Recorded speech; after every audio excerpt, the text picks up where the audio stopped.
बारामतीमध्ये आमदार रोहित पवारांच्या पीए अजित दशावतारे यांच्या मुलीचा संशयास्पद मृत्यू. रुईमधील साई गणेश नगर इथे फॉरेन्सिक टीमकडून तपासणी. मुलीची हत्या की आत्महत्या तपास सुरू. फुलेश्वरच्या राजाची गणपती मूर्ती कोसळण्याबाबतच्या घटनेचा प्राथमिक अंदाज समोर. मूर्तीच्या पाठीमागच्या बाजूला असणारं वेल्डिंग तुटल्यामुळे दुर्घटना घडल्याचा अंदाज. रस्त्यावरील खड्ड्यांमुळे मूर्ती कोसळल्याचा स्थानिकांचा दावा. पोलिसांकडून अपघाती मृत्यूची नोंद. फुलेश्वर गणपती दुर्घटनेमध्ये मृतांच्या कुटुंबियांना मंत्री आशिष शेलारांचा मदतीचा हात. मृतांच्या कुटुंबियांना वैयक्तिक 5 लाखांची तर जखमींना 1 लाखांची मदत जाहीर. फुलेश्वरच्या राजाची गणपती मूर्ती कोसळल्यानं मंडळाचे अध्यक्ष संकेत नेवसे यांचा मृत्यू. गिरगाव ते चंदनवाडी स्मशानभूमी संकेत यांची अंत्ययात्रा. संकेत नेवसे यांच्या अंत्ययात्रेमध्ये मंगलप्रभात लोढा, आशिष शेलार आणि स्थानिकांची उपस्थिती. मुंबईच्या गिरगावातील अनेक मंडळांकडून आजचा आगमन सोहळा रद्द. फुलेश्वर दुर्घटनेच्या पार्श्वभूमीवर गणेश मंडळांचा निर्णय. अनेक मंडळांकडून शांततेमध्ये बाप्पाचं आगमन करण्याचा निर्णय. अंगणवाड्यांमधील पोषण आहाराची तपासणी करा. अंगणवाडी सेविकांच्या संघटनांची एफडीएकडे मागणी. विद्यार्थ्यांसाठीचा हा आहार गुरं सुद्धा खात नाहीत अशी तक्रार. तर शालेय पोषण आहाराच्या दर्जामध्ये लक्ष घाला. जयंत पाटील यांची एक्स पोस्टद्वारे एफडीएकडे मागणी. मुंबई क्रिकेट असोसिएशनच्या बीकेसी क्लबचा फूड बिझनेस परवाना एफडीएकडून तात्पुरता निलंबित. त्यामुळे क्लबमधील खाद्यपदार्थ, पेय आणि रेस्टॉरंट सेवा बंद राहणार. मात्र जिम, स्विमिंग पूल आणि क्रीडा सुविधा सुरू राहणार.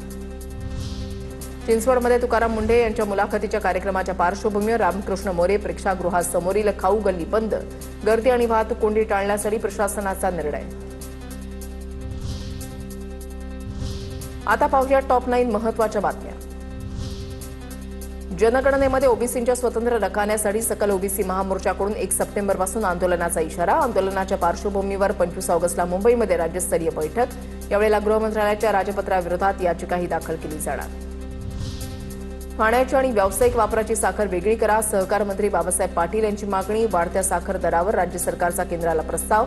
खाण्यासाठी साखरेचा स्वतंत्र कोटा ठेवून दर कमी ठेवण्याची मागणी. तर बिस्किट, शीतपेयांसह व्यावसायिक वापरासाठी साखरेचे दर वेगळे ठेवण्याचा प्रस्ताव.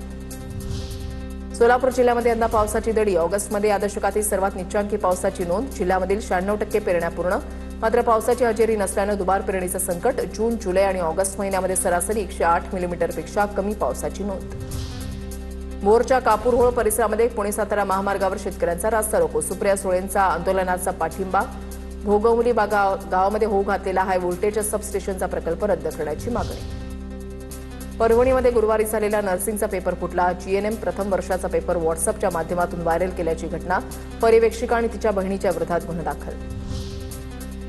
कल्याणपुरमध्ये रुग्णाच्या मुलाकडून डॉक्टरला मारहाण. भानुज्योत हॉस्पिटलच्या डॉक्टरला मारहाण केल्याची घटना. रुग्णाला औषध कसं द्यायचे हे सांगताना रुग्णाच्या मुलानं अरेरावी केली. कोळसेवाडी पोलीस ठाण्यामध्ये गुन्हा दाखल. नाशिकमध्ये होणाऱ्या सिंहस्थ कुंभमेळ्याच्या पार्श्वभूमीवर मध्य रेल्वेकडून तयारीला वेग. महाव्यवस्थापकांकडून देवळाली, नाशिक रोडसह 5 महत्त्वाच्या स्थानकांची पाहणी. गर्दीचं नियोजन, प्रवासी सुविधा आणि सुरक्षेला रेल्वेनं प्राधान्य.